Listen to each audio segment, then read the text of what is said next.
Ciao a tutti, io sono Luca e questo è un podcast di italiano per stranieri. Ho aggiunto i sottotitoli in italiano e in inglese. Se vuoi, puoi attivarli. In questa breve video lezione volevo parlare di un errore che viene fatto veramente molto spesso. Se stai studiando o imparando l'italiano come lingua straniera, forse fai questo errore. Ma non preoccuparti. Questo, infatti, è un errore facilissimo da correggere. Il problema è che di solito ai corsi di lingua italiana per stranieri questa cosa non viene spiegata. L'errore riguarda i sostantivi che terminano in zione e sione e fondamentalmente consiste nel dire cose di questo tipo. Queste espressioni, oppure queste azioni, oppure queste raccomandazioni, oppure queste dichiarazioni, oppure queste emozioni. L'errore l'errore riguarda l'errore riguarda principalmente le forme plurali, ma alcune persone che hanno studiato l'italiano come lingua straniera dicono anche cose di questo tipo. Questo espressione, questo azione, questo raccomandazione, questo dichiarazione, questo emozione e così via. Quindi fanno questo errore anche al singolare. Tutte queste forme sono sbagliate perché i sostantivi in zione e sione sono sempre e comunque femminili. Questo vale per tutti i sostantivi che terminano con il suffisso zione oppure sione. Quindi, visto che questi sono sostantivi femminili, bisogna usare un aggettivo femminile.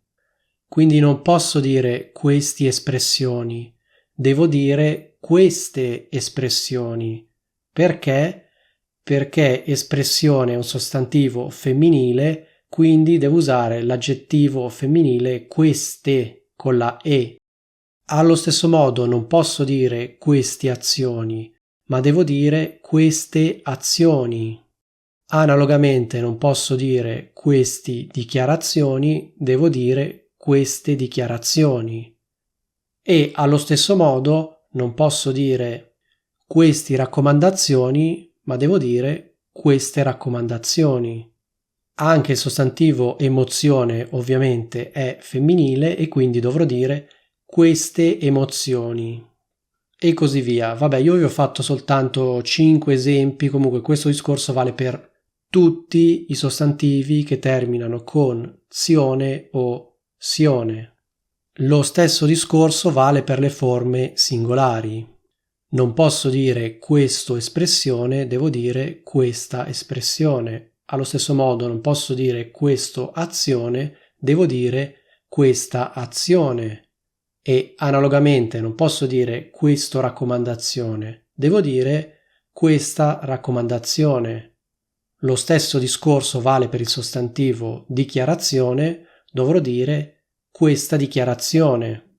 Allo stesso modo dovrò dire questa emozione. Tenete presente che poi il più delle volte, soprattutto nel parlato, la A di questa viene eliminata se dopo c'è una parola che inizia per vocale. Per esempio, se c'è questa e dopo c'è azione, la A di questa viene eliminata, si mette l'apostrofo e diciamo questa azione. Lo stesso discorso vale per un sostantivo come emozione. Di solito diciamo questa emozione, non diciamo questa emozione. Questo semplicemente perché la pronuncia è più scorrevole. Questo discorso vale soprattutto per l'italiano parlato e soprattutto per i sostantivi che iniziano per a. In ogni caso, la cosa importante che devi ricordare è che con questi sostantivi si usano gli aggettivi femminili perché? Perché questi sostantivi sono femminili. Se vuoi saperne di più sui suffissi zione e sione, qualche tempo fa ho pubblicato una video lezione proprio su questo argomento. In questa video lezione spiego in modo più dettagliato questi due suffissi e in particolare spiego perché in alcuni sostantivi si usa il suffisso zione con la z e in altri si usa il suffisso sione con la s. Qui in alto ti lascio la scheda. Quindi se vuoi imparare bene l'italiano, mi raccomando, dalle un'occhiata.